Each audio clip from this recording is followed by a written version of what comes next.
Sa nakaraang video ay natapos tayo kung saan ay naghihintay ang mga Martial Artists Alliance sa magiging desisyon sa kanila dahil sa nangyaring kaguluhan. Sa ibang banda naman ay sinusuri ng demonic doctor na si Baekjong ang mga taong napasa ilalim sa hipnozismo. Sabi ng tagasunod nito na walang nakita ang mga itong naging problema sa mga taong natignan nila. Kaya naman sa isip nito na akala niya ay may physiological na pagbabago dahil sa hipnozismo, ngunit walang nagbago sa mga ito bukod sa pagbagal ng mga falso ng mga ito. May lumapit naman sa kanya na isa din sa mga tagasunod niya, sabi nito sa demonic doctor, ay wala ding natagpuan na mga lason o kahit na anong espesyal na substance sa lahat ng inumin at pagkain sa banquet hall, sabi naman ng doktor na ito ay gaya ng kanyang inaasahan. Sa isip nito na sinabi sa kanya ng Vice Lord na tignan ng mga ito ang panangyarihan dahil maaring may mga espesyal na substance ang nakakapagpag-ana ng hipnozismo, ngunit parang may mali sa mga nangyari. Dumating naman ang Vice Lord na si Yoon upang kausapin ang doktor, agad naman siyang binati ng mga nasa paligid. Nang makalapit ay agad din siyang binati ng doktor, nagpasalamat naman dito si Yoon at sa pagtutok nito sa ginagawang investigasyon. Matapos ay nagtanong si Yoon kung may nakita na ba ang mga ito na kakaiba sa mga pagkain at inumin, napailing na lang ito dahil sa pagkadismaya. Sabi nito na tinignan na nila ang lahat ng pagkain at inumin sa loob ng banquet hall, ngunit sa tingin nito na walang kahit na anong medical substance dito gaya ng kanyang sinabi. Nagtataka naman si Yoon dahil wala ito sa mga nabanggit niya. Kaya naman ay napaisip ito na kung ang isa ay kayang magawa ang pagka-epektibo ng hipnozismo gamit lamang ang pagpalakpak ng kamay, ay ang lahat ng nasa loob ng banquet hall ay dapat na naapektuhan din ito. Nagpaalam naman ito sa doktor kung maari din ba niyang matignan ang paligid, na sinang-ayunan naman nito. Sa isip nito na walang kahit na anong makikita ang ating bida sa loob dahil ilang doktor na din ang samuri sa mga ito at walang nakitang kahit na ano, at mukhang ang Vice Lord ay nahihibang na. Sa isip ni Yoon na ayon sa mga nasabi ng mga ito ay walang kahit na anong nakita sa mga pagkain, ngunit, nang bigla nitong naalala ang ginawa ng lalaki kamakailan. Kaya naman ay napatanong na lang si Yoon na sa paano nilang magagawa na makapag-hipnozismo gamit ang bagay na ito. Nang biglang may pumasok na isang ideya sa kanyang isip, upang makakain ay kailangan na damaykit ang mga lobby sa mga mangkok at mga kutsara, kaya naman ay inutusan nito ang nanomachine na tignan ang mga ito kung may kahit na anong lason o medical substance ang nakahalo sa mga ito, kaya naman ay sinabi ng nanomachine na hawakan niya ang mga plato at kasangkapan upang magawang may analisa. Nagtataka naman ang mga nakatingin kay Yoon at napapaisip na ano naman kaya ang ginagawa nito at hinahawakan ang lahat ng mga chopstick at mga mangkok. At nagpatuloy pa ang ating bida sa paghawak sa mga ito, at sa bawat lamesa na nandoon ay sinuri din niya. Matapos ay tinanong nito ang mga Martial Artists Alliance na kung natatandaan pa ba ng mga ito ang lugar kung saan sila nakaupo ng nakaraang gabi, at sumang-ayon naman ang mga ito. Kaya naman ay sinabi niya na bukod sa mga tao na wala ng mga maupuan dahil sa ang mga ito ay nasira na, ay maaring magsipagpunta na sa lugar kung nasaan sila nakapwesto kagabi. Napatanong naman ang kasamahan ng doktor na kung ano naman kaya ang ginagawa ng Vice Lord sa mga ito. Sa isip naman ng doktor na ang mga upuan ng mga Martial Artists Alliance na nahipnozismo ay binaliktad ng Vice Lord na parang may sinusuri. Maya-maya pa ay sinabi ni Yoon sa doktor kung maari ba nitong amuyin ang mga mangkok sa mismong kung saan naglapat ang lobby ng mga ito. Matapos ay iniabot na ito ni Yoon sa doktor, nang maamoy ito, ay nagulat siya dahil sa ang amoy sa mga lalagyan na ito ay isang opium poppy. Sa isip niya na nilagyan ang mga kagamitan na ito ng lason bago pa ito gamitin, ngunit papaano namang nalaman ng Vice Lord ang patungkol sa isang ito.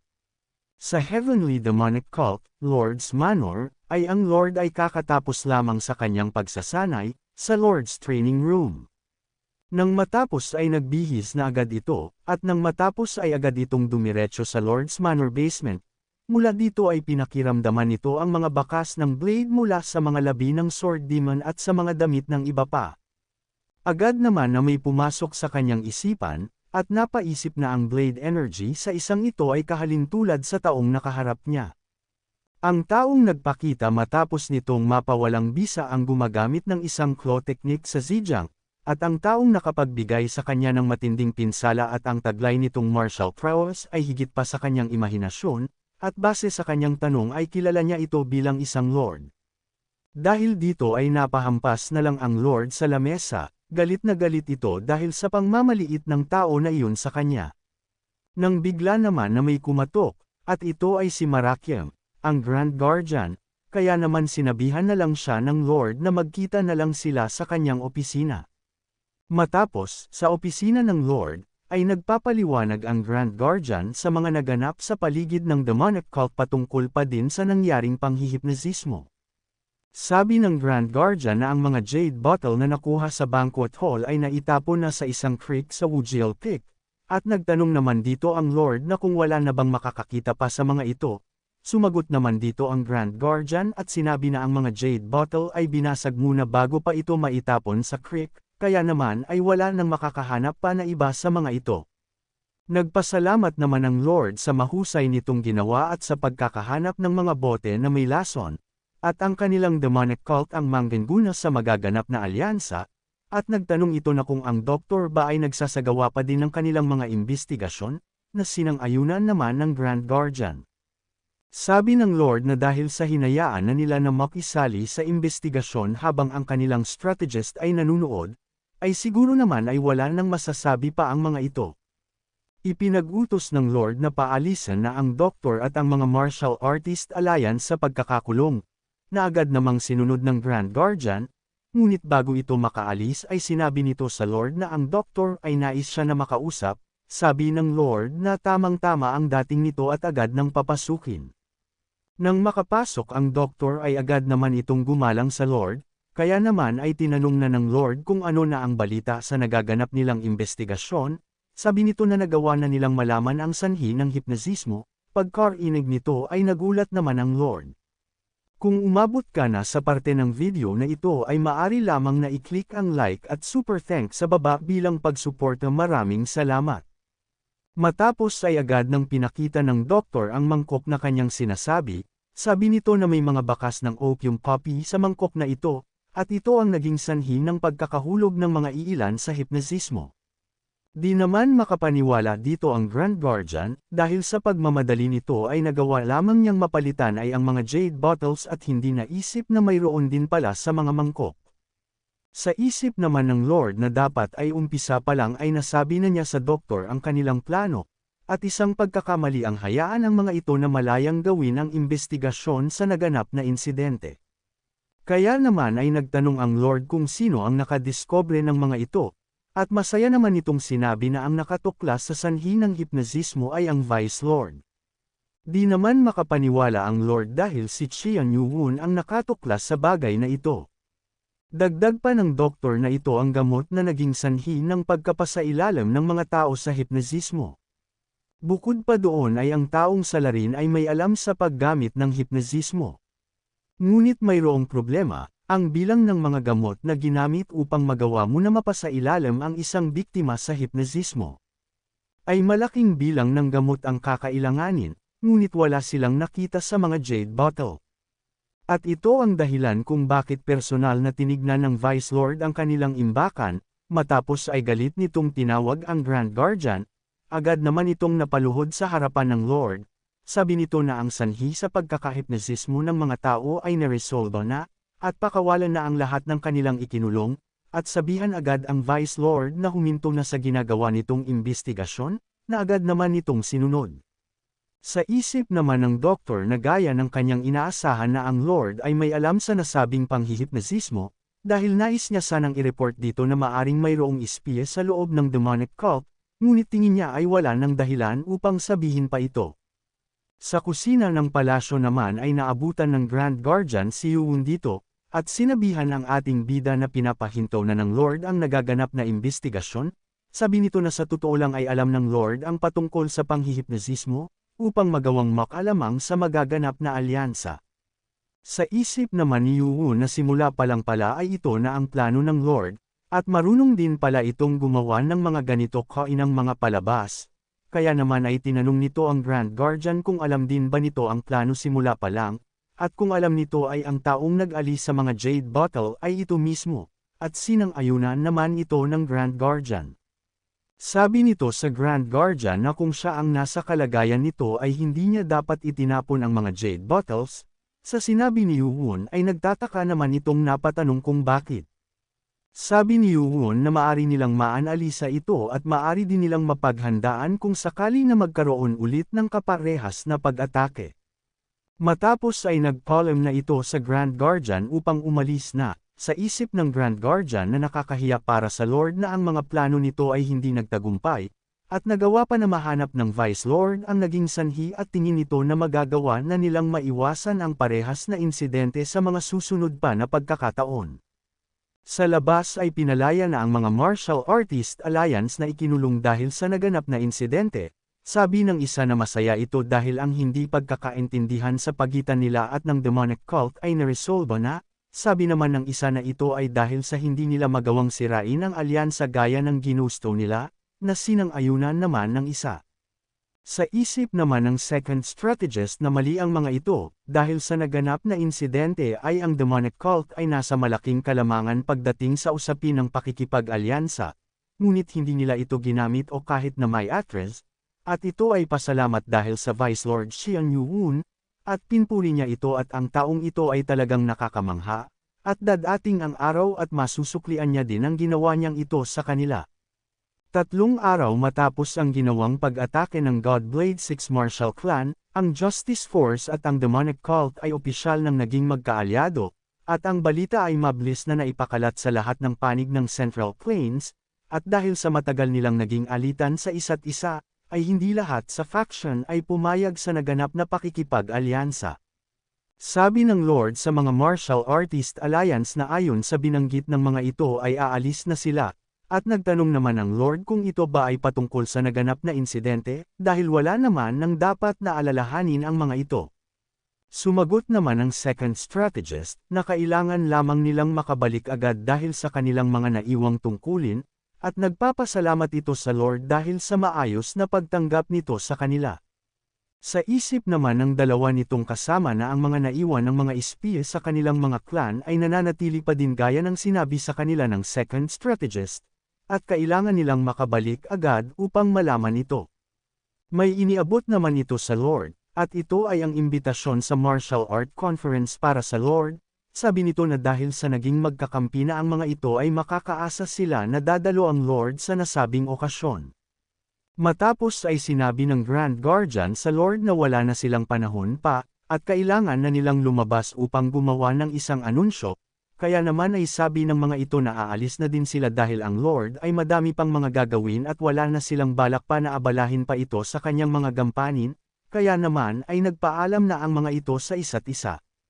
Sa isip naman ng Lord na tama ang Grand Guardian, dahil hindi pa din nila alam kung nasaan ang iba pang mga kasamahan ng Godblade 6 Martial Clan, at wala na silang dapat pa na oras na sayangin.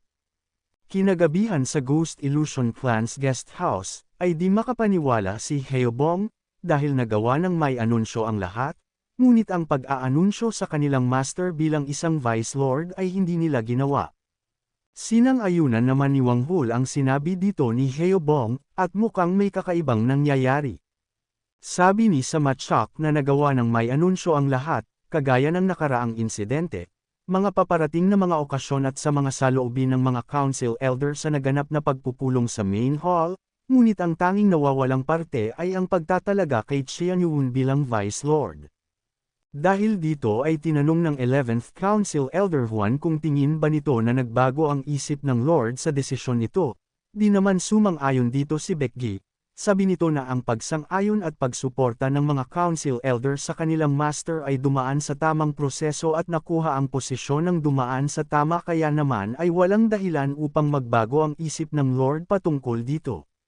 Sabi naman dito ng Council Elder na hindi siya sigurado sa bagay na iyon, dahil sa autoridad na mayroon ang Lord, at habang ang mga 6 na main clan ay hindi tumututol, ay magagawa nito ang lahat ng kanyang naisin.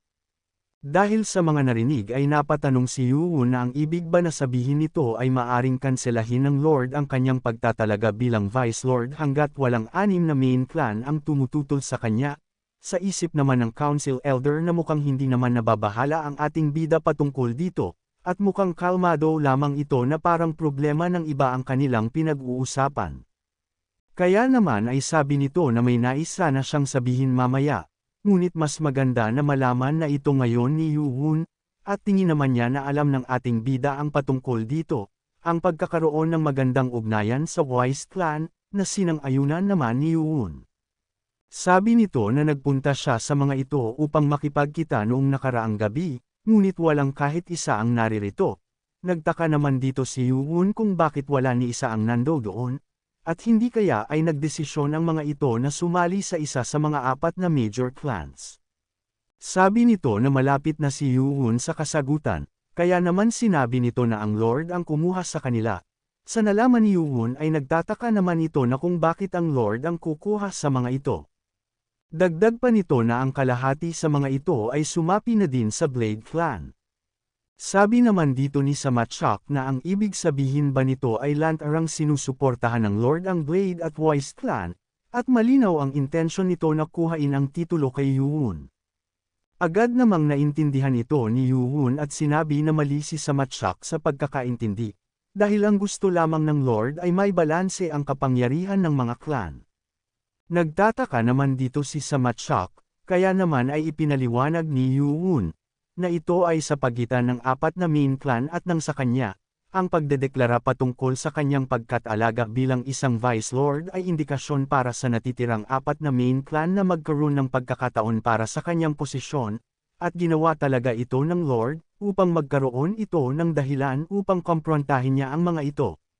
Nadismaya naman ang mga ito sa naging aksyon ng kanilang Lord, kaya naman ay sinabi ng Council Elder Juan, na ngayon ay alam na nila ang tunay na ugali ng Lord. Ang Lord ay isang tao na walang puso, wala itong kahit na anong pakiramdam para sa kanyang pamilya at kamag-anak, at ang tangi nitong ginagawa ay ang makibagay sa iba upang mapanatili ang kanyang kapangyarihan. Sa isip naman nila Baekgi at Moonju na ang Lord pala ay malinaw na wala sa kanilang panig, kaya naman ay ano na ang gagawin nila ngayon. Nang bigla namang nagsalita si Yoo-won sa kanila, at sabi nito na gusto nitong magtanong sa lahat ng kasama nila sa silid na ito, na kung nagtitiwala ba ang mga ito at handang sumunod sa kanyang tatahakin anuman ang mangyari. Sa mga sinabi ni Yoo-won sa kanila ay natigilan ang mga ito at nakaramdam ng kaba sa nais na mangyari ng ating bida. Sabi ni Yoo-won na napakaraming mga suliranin ang mayroon sa loob ng kanilang demonic cult sa ngayon, nais nitong ibalik ang kanilang dating demonic cult sa dati nitong katanyagan at kahit pa makalaban nila ang kasalukuyang Lord. Kaya naman ay hiniling ni Yoo-won sa mga ito ang pagtitiwala ng mga ito at samahan siya hanggang sa dulo. Sabi ni Hyeobong na kung ano ba ang iniisip nito, dahil kahit ano pa ang piliin na tahakin ng kanyang master ay walang pagdadalawang isip itong susunod. Masaya din na sinabi ni Wang Hul na gaya nga ng sinabi ni Hyeobong, ay kahit na gaano pa kahirap ang kanilang pagdadaanan at kahit na magdugo pa ang buo niyang katawan ay susunod ito sa kanilang master Chian Yoo-won, at sabay-sabay na sinabi na susunod silang lahat sa kanya anuman ang kanilang sapitin. Nang matapos ay nagtanong ang Council Elder Juan kay Yoo-won na kung ano ang kanilang gagawin ngayon, at kung papaano nitong kakaharapin ang 4 na main clan. Sabi nito na kailangan niyang bitawan ang lahat ng plano nila dati. Masaya namang tinanong ito ng Council Elder na kung may plano na ba ito ngayon sa kanyang utak. Sabi ni Yoo-won na dahil ang lahat ay nais na mabalanse ang kapangyarihan, ay wawasakin niya ito. Kaya naman sinabi ng Council Elder Juan na kung binabalak ba nito na magtungo sa Demon Dragon Palm Clan upang tumaas ang kanyang kapangyarihan, na sinang-ayunan naman ni Yoo-won. Kaya naman ay sinabi nito na sasama siya kay Samayi upang makipagkita sa Elder na mula sa Dream Fantasy Sword Clan, na si Moon-o, dahil narinig nito na ang Elder Sama at Elder Moon ay parehas na dating tagasunod nito at matalik na magkaibigan. Inutusan naman ni Yoo-won ang iba na subukan na mag-recruit ng iba pang mga neutral clan upang umanib sa kanila.